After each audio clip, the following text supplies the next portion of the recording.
Hello everyone, welcome back to Law Buddy. आज के video में हम बात करेंगे बीएनएसएस के सेक्शंस 206 से 209 के बारे में, जो डील करते हैं जब दो या दो से ज़्यादा कोर्ट्स में डाउट हो कि ट्रायल कहाँ चलेगा, जब ऑफेंस किसी दूसरे जुरिसडिक्शन या इंडिया के बाहर हुआ हो, और जब बात हो फॉरेन एविडेंस ऑफ इंडिया में एक्सेप्ट करने की। इन सभी प्रोविजंस काफ़ी इंपॉर्टेंट लीगल प्रोसीजर को सिंप्लीफाई करते हैं, तो वीडियो को एंड तक ज़रूर देखो फॉर कंप्लीट क्लैरिटी।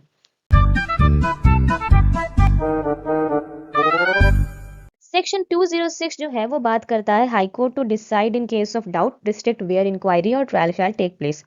ये कहता है कि जब एक ही ऑफेंस के लिए दो या दो से ज़्यादा कोर्ट्स कॉग्निजेंस लेते हैं और कंफ्यूजन होता है कि इंक्वायरी या ट्रायल किस कोर्ट में होना चाहिए, तो अगर दोनों कोर्ट्स एक ही हाई कोर्ट के अंडर आते हैं तो उसी हाई कोर्ट का डिसीजन फाइनल होगा।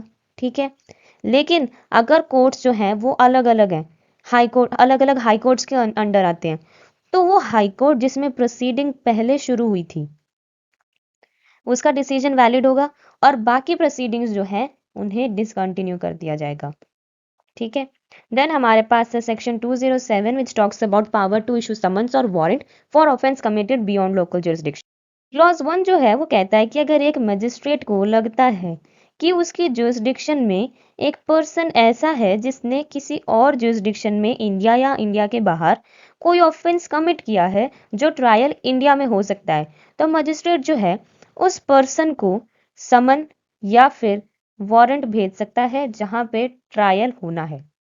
ठीक है, अगर उसे दूसरे कॉम्पिटेंट मजिस्ट्रेट के सामने भेज सकता है जहां ट्रायल होना है। ठीक है, यानी कि मजिस्ट्रेट उस पर्सन को समन या वारंट से बुला तो सकता है और उसे दूसरे कॉम्पिटेंट मजिस्ट्रेट के सामने भी भेज सकता है जहां ट्रायल होना है।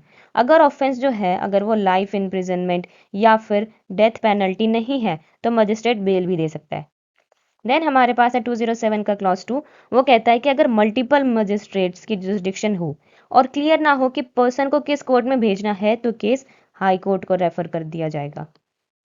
ठीक है, देन हमारे पास है section 208 which talks about offence committed outside the India.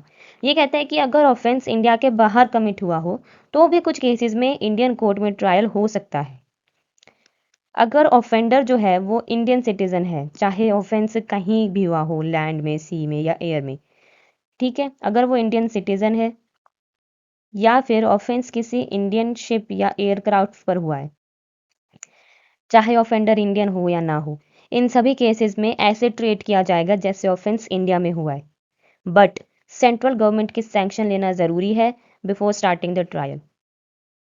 Then हमारे पास है सेक्शन 209। ये बात करता है receipt of evidence relating to offences committed outside the India. अगर सेक्शन 208 के अंडर किसी ऑफेंस का ट्रायल इंडिया में होता है, सेंट्रल गवर्नमेंट अलाउ कर सकती है कि फॉरेन देश के कोर्ट्स या जुडिशियल अथॉरिटीज़ के एविडेंस यानी कि डिपोजिशंस, एग्जिबिट्स एक्सेट्रा को फिजिकल या इलेक्ट्रॉनिक फॉर्म में इंडिया में एडमिट किया जा सकता है, यानी कोर्ट इंक्वायरी या ट्रायल में फॉरेन एविडेंस यूज़ कर सकती है। आई होप अब आपको क्लियर हो गया होगा कि बीएनएसएस के सेक्शन 206 से 209 काम कैसे करते हैं, चाहे बात हो मल्टीपल कोर्ट्स के कन्फ्यूजन की, जुरिसडिक्शन के बाहर ऑफेंस की या इंटरनेशनल एविडेंसेस की। अगर वीडियो इन्फॉर्मेटिव लगा हो तो लाइक करो, कमेंट में बताना कौन सा सेक्शन आपको सबसे इंटरेस्टिंग लगा और शेयर करो अपने फेलो लॉ एस्पिरेंट्स के साथ, और योर लॉ बडी को सब्सक्राइब करना मत भूलना। Thank you.